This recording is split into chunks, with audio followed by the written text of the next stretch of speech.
नमस्कार साथियों, रविकुल career point में आपका स्वागत है। दोस्तों, आज मैं आपके लिए फिर से एक और वीडियो लेकर आया हूं रचनाओं पर आधारित। क्योंकि एग्जाम में रचनाएं भी बहुत ज़्यादा पूछ ली जाती हैं और पता नहीं आपने जो इम्पोर्टेंट याद भी की हैं उससे आया भी है क्वेश्चन कि नहीं आया। इसलिए मैंने क्या किया है, जितनी भी रचनाएं आप क्या कर सकते हो, याद कर सकते हो, तो बहुत ही ईजी तरीके से, क्योंकि कहानी बेस्ड पर मैं लेकर आता हूँ। तो इसीलिए मैंने एक और कहानी लेकर आया हूं, किसकी, रामधारी सिंह दिनकर की, कि जिससे आप जल्दी से जल्दी रचनाओं को क्या कर सको, याद कर सको। तो चलिए स्टार्ट करते हैं। तो लेके एक स्टार्ट करने से पहले आपको क्या एक काम करना है, अगर ये आपको वीडियो पसंद आ रही है तो वीडियो को शेयर जरूर करें और सब्सक्राइब तो आप कर ही दोगे, क्योंकि ये कहानी सुनने के बाद आप बिल्कुल ही सब्सक्राइब किए बिना नहीं जा सकते। देखिए, अब इस कहानी को याद करने से पहले आपको ये ज्ञान होना चाहिए किस चीज का, महाभारत का। महाभारत से रिलेटेड ही करके इसको याद करवा दूंगा। महाभारत में क्या हुआ था, कैसे कैसे लोग थे, कौन कौन से किसका पात्र था, ये सारी चीजें थोड़ी सी याद होनी चाहिए। और अगर आपने महाभारत देखी है तो आपके लिए दो क्वेश्चन है। अर्जुन के गुरु का नाम क्या था और कर्ण के गुरु का नाम क्या था, और ये रिलेशन में क्या लगते थे दोनों। ठीक है, ये रिलेशन में क्या लगते थे, तो आपको इनका कमेंट बॉक्स में आंसर देना है। जिसको भी ज्ञात हो तो वो आंसर दे सकता है। ठीक है, चलिए अब आते हैं हम किस पर। अब जैसे ही रामधारी सिंह दिनकर की बात की, तो रामधारी सिंह दिनकर का नाम सुनते ही आपको ज्ञात होना चाहिए, थोड़ा सा उनके जन्म के बारे में भी ज्ञान होना चाहिए, मृत्यु कब हो रही है, स्थान कहाँ है। तो इन सभी पर क्या होता है, अलग से हमें याद करने की जरूरत नहीं, इसी वीडियो में हम याद कर लेंगे। तो इनका जन्म कब हो रहा है, 23 सितंबर 1908 को रामधारी सिंह दिनकर का जन्म हुआ था। मृत्यु कब हो रही है, 24 अप्रैल 1974 को इनकी मृत्यु हुई। अब जब जब किसी भी व्यक्ति का जन्म होता है तो वो स्थान भी होता है निश्चित। तो स्थान क्या था, बेगूसराय जिला बिहार। कहाँ हुआ था, बेगूसराय जिला बिहार। किस काल के कवि थे, ये आधुनिक काल के कवि थे। अब इनको और क्या कहा गया, राष्ट्र कवि के नाम से भी जाना गया है। तो आप लिख सकते हो कि राष्ट्र कवि के नाम से किसे जाना जाता है, रामधारी सिंह दिनकर को। सम्मान की बात करें, कौन कौन से सम्मान मिले हैं, तो 1959 में साहित्य अकेडमी और 1959 में ही पद्म भूषण दोनों ही प्रदान किए गए हैं। 1959 को साहित्य अकेडमी पुरस्कार और 1959 को ही पद्म भूषण पुरस्कार मिला था। और लास्ट मिल रहा है उन्हें 1972 में ज्ञानपीठ पुरस्कार। जब पुरस्कार की बात करेंगे तो पुरस्कार के बारे में बताएंगे कि किस किस क्षेत्र में कौन कौन से पुरस्कार दिए जाते हैं। अभी अपना टॉपिक कौन सा है, अभी रचनाओं को याद करने का टॉपिक है कि रचनाओं को कैसे याद करें। जैसे कि मैंने अभी मुंशी प्रेमचंद की आपको कहानी के लिए एक वीडियो डाली हुई थी, आपने सुना होगा, देखा होगा, कि बहुत ही इजी तरीके से याद करवाई थी। जिसने भी नहीं देखी है तो उसका लिंक डिस्क्रिप्शन में दे दूंगा। चलिए बात कर लेते हैं निबंध के बारे में। आखिरकार निबंध है क्या, देखिए निबंध की मैंने कुछ नहीं 8 लिखे हैं जो इंपॉर्टेंट है ये है। तो निबंध को क्या करना है, आप वैसे भी याद कर सकते हो, 8 ही है, कुछ ज्यादा नहीं है। परेशानी कहाँ होगी, रचनाओं पर, क्योंकि ये है 25 से 26 रचनाएं हैं।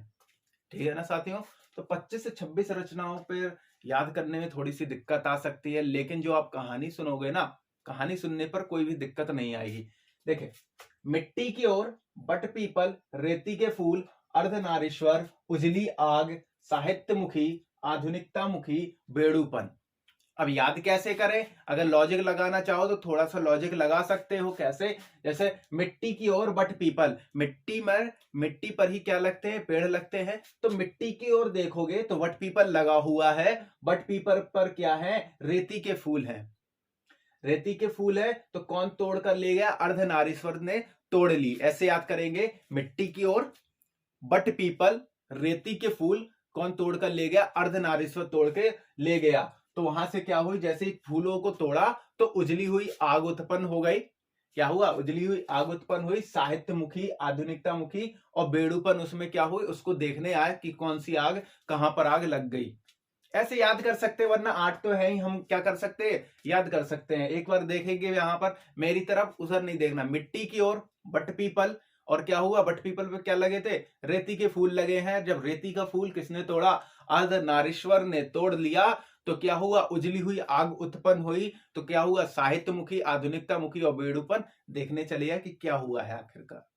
ठीक है, ये तो थी निबंध किसके, रामधारी सिंह दिनकर के। अब आते हैं रचनाओं पर।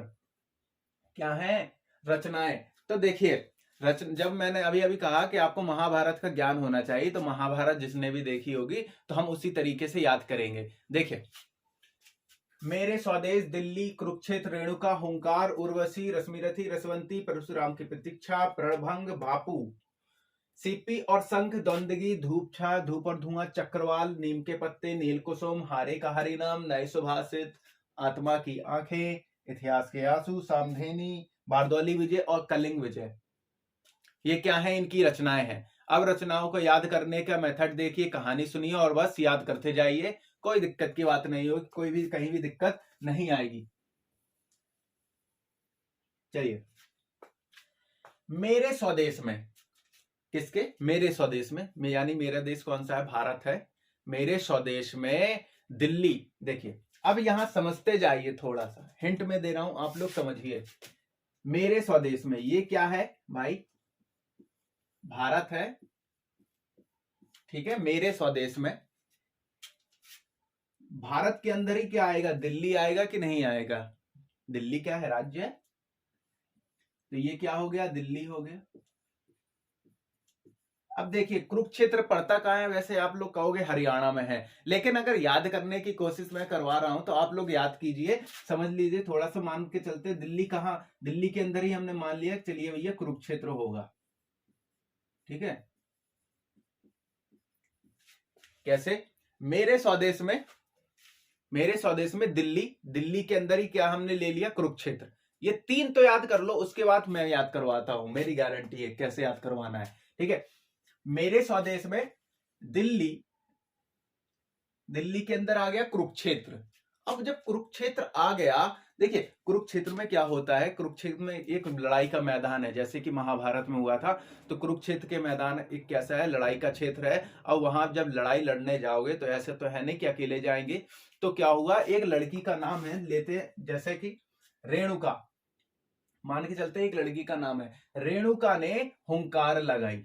देखिए, रेणुका किसी लड़की का नाम है, तो रेणुका जब यहां आ गई कुरुक्षेत्र के मैदान में, तो रेणुका ने हुंकार लगाई। हुंकार को ऐसे याद करेंगे, हुंकार लगाना, किसी को बुलाना। ठीक है, रेणुका ने हुंकार लगाई, हुंकार लगाते ही उनकी तीन बहनें निकल कर आई, कौन कौन सी, उर्वशी, रश्मिरथी, रसवंती। जब ये तीनों निकलकर आए तो किसकी प्रतीक्षा की इन्होंने, भगवान परशुराम की, ऐसे याद करेंगे, भगवान परशुराम की इन्होंने क्या की, प्रतीक्षा की। जब प्रतीक्षा की तो जब भगवान परशुराम नहीं आए तो उन्होंने, उनका क्या हो गया, प्रण भंग हो गया। जब प्रण भंग हो गया तो उनको बचाने के लिए कौन आए, कौन आए, रेणुका के पिताजी आए, यानी कि इन सभी के पिताजी आ गए, बापू आए। ये भी कहानी, ये भी रचना है इनकी, कौन आए, बापू आए। बापू के आते ही क्या हुआ, बापू ने क्या किया, सीपी और शंख बजाए। देखिए, जब महाभारत के, जब पहले जमाने में युद्ध होते थे तो क्या होता था, शंख बजाते थे, तब जाके युद्ध स्टार्ट होता था, और शंख बज जाता था शाम के समय तो युद्ध रुक जाता था। तो वही चीज यहां पर हुई है, क्या हुआ, बापू ने सीपी और शंख बजाया। शंख बजाते ही जो योद्धा है, योद्धा के कानों में क्या हुआ, द्वंद्व का गीत बजा। द्वंद्व का गीत समझते हो, लड़ने के लिए तैयार है, गीत बजने लगा कानों में कि हाँ अब हमें लड़ना है। तो द्वंद्व का जब गीत बजा, धूप और छाए होने लगी और धूप और धुआं उठने लगा। ठीक है, धूप और छाए, धूप और धुआं, और चक्रवाल का माहौल बन गया। देखिए, चक्रवाल आप लोगों ने देखा होगा, जैसे कहते नहीं, बवंडर आ गया था, नदियों में देखा होगा, रोड पे देखा होगा, जब आंधी चलती है तो गोल गोल गोल गोल यूं तरीके से ऐसे घूमते हैं, तो उसी को क्या कहते हैं, चक्रवाल कहते हैं। देखिए, जब धूप और धुआं और धूप और छाए हुई तो चक्रवाल का माहौल बना। तो चक्रवाल का माहौल बनते ही जो, देखिए, और जब बवंडर में जो भी चीज आती है तो वो क्या होती है, घूमने लगती है। तो क्या हुआ, नीम के पत्ते और नील कुसुम, ये दोनों पेड़ है, पेड़ को लेके चले गए, तो ये दोनों पेड़ हैं, तो क्या हुआ, चक्रवाल के अंदर आ गए। अंदर आते ही क्या हुआ, इनके पत्ते झड़ने लगे, डगमगाने लगे। तो जब ऐसा हुआ, ऐसे जब अचरज की क्या देखते हैं हम, दृश्य देखते हैं तो हमें डर लगता है ना, जैसे मान के चलो कि कहीं बगल में बवंडर उड़ रहा है बहुत ज्यादा तेज, तो हमें डर लगेगा कि नहीं लगेगा? तो वही सारी चीज कहाँ हो रही है? ये हो रही है कुरुक्षेत्र के मैदान में। तो जब ऐसा कुछ होता है तो डर लगता है, तो हम किसको किसको याद करते हैं बताइए? ऊपर वाले को याद करते हैं। तो हमने क्या लिया? हारे का हरि नाम, यानी क्या भगवान का नाम लेने लगे, हारे का हरि नाम लिया। तो जब भगवान का नाम लेते हैं तो कैसा लगता है? बहुत अच्छा लगता है, नया सा सुभाषित होता है कि हाँ, अब तो कोई चिंता की बात नहीं है, भगवान सब देख लेंगे। ठीक है, तो नए सुभाषित। और जब इतना हुआ तो क्या हुआ भाई? लड़ते लड़ते आत्मा की आंखें निकल आई, इतिहास के आंसू निकल आया। इतिहास में क्या हुआ? अपने आंसू दर्ज हो गए। और सामधेनी जो भी लोग बचे थे, बचे थे, उन्होंने क्या ले ली? आगे जाकर समाधि ले ली। बारदौली की विजय हुई और कलिंग विजय हुई। दो विजय हो रही, बारदौली की विजय और कलिंग विजय। ये दोनों विजय हुई किसकी है? रामधारी सिंह दिनकर की विजय हुई। एक बार फिर से देखते हैं, अब बिल्कुल स्पीड में करेंगे कि आपको कहानी सुनने में मजा आए। स्वदेश में दिल्ली बताया था, भारत के अंदर ही दिल्ली आ गया। मेरे स्वदेश में दिल्ली, दिल्ली में ही क्या बता दिया मैंने? कुरुक्षेत्र बता दिया। वैसे हरियाणा में मेरे स्वदेश में दिल्ली, और दिल्ली कहाँ है? दिल्ली के अंदर ही क्या आ गया? कुरुक्षेत्र। अब कुरुक्षेत्र से याद करेंगे, मेरे स्वदेश में दिल्ली, कुरुक्षेत्र। कुरुक्षेत्र के मैदान में रेणुका ने हुंकार लगाई। मैं रेणुका मान के चलता हूं, कोई रेणुका नाम की लड़की है। कुरुक्षेत्र के मैदान में रेणुका ने हुंकार लगाई। हुंकार लगाते ही क्या हुआ? हुंकार लगाई तो कौन निकल कर आया? उर्वशी, रश्मिरथी, रसवंती, तीनों बहनें निकल कर आई। जब वहां कुरुक्षेत्र के मैदान में निकल कर आई तो भगवान परशुराम की प्रतीक्षा की। तो जब वो नहीं आए तो उनका प्रण क्या हो गया? भंग हो गया। भंग होते ही उन्होंने क्या किया? उनके पिताजी आ गए, बापू आए। तो बापू के आते ही बापू ने क्या किया? बापू ने सीपी और शंख बजाया। जब शंख बजाया तो धूप और धुआं और धूप और छाए होने लगी। चक्रवाल का पूरा माहौल बन गया। चक्रवाल का जैसे ही चक्रवाल आता है तो क्या बताया था? नीम के पत्ते और नील कुसुम झड़ने लगे। ठीक है, जब चक्रवाल में, बवंडर में कुछ भी आता है तो क्या होता है? तबाही ही होती है। जब ऐसा हुआ चक्रवाल का, तो हमें एक डर सा लगा कि अरे अब कुछ होने वाला है, अब हम कैसे बचेंगे? तो हारे का हरि नाम लिया। जब प्रभु का नाम लेते हैं तो नाम लेते ही क्या होता है? हमें एक नया सा सुभाषित होता है। तो नए सुभाषित एक और रचना है, नए सुभाषित। उसके बाद क्या हुआ? आत्मा की आंखें निकल आई। इतिहास में हमारे आंसू दर्ज हो गए और बारदौली और कलिंग विजय हुई। किसकी हुई है? ये किसकी विजय हो रही है? रामधारी सिंह दिनकर की विजय हुई। बताइए, कोई कठिन था क्या? नहीं कठिन था, नहीं था। ठीक है, देख ले, बिल्कुल बस एक बार कहानी आपको पढ़नी है, पढ़ने के बाद कोई भी दिक्कत नहीं आएगी, ये मेरी गारंटी है। देख लीजिए, मेरे स्वदेश में दिल्ली कुरुक्षेत्र रेणुका ने हुंकार लगाई, उर्वशी, रश्मिरथी, रसवंती निकल कर आई। वहां पर किसकी प्रतीक्षा कर रही हैं? देख, परशुराम की प्रतीक्षा की। परशुराम की प्रतीक्षा करने के बाद जब वो नहीं आए तो उनका प्रण भंग हो गया। प्रण भंग होते ही कौन आ गए? बापू आ गए, क्योंकि बच्चे हैं तो वो बचाने तो आएंगे ही। बापू आए, बापू ने क्या किया? सीपी और शंख बजाया। शंख बजाते ही कानों में द्वंद गीत बजा। द्वंद गीत बजते ही क्या हुआ? क्या हुआ जल्दी बताइए?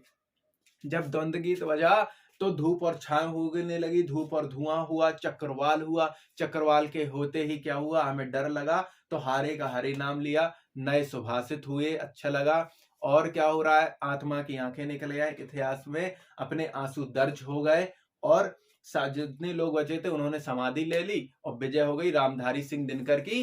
कहां, कौन से स्थान पे? बारदौली की विजय और कलिंग विजय। दोस्तों, उम्मीद करता हूं आपको ये कहानी समझ में आई होगी। और उससे आपको, देख लीजिए, अभी मैंने बिल्कुल भी नहीं देखा, मुझे याद हो गई कहानी। ऐसे ही बस कहानी के रूप में अगर आप याद करोगे, इतनी चाहे जितनी भी रचनाएं हैं आप याद कर सकते हो।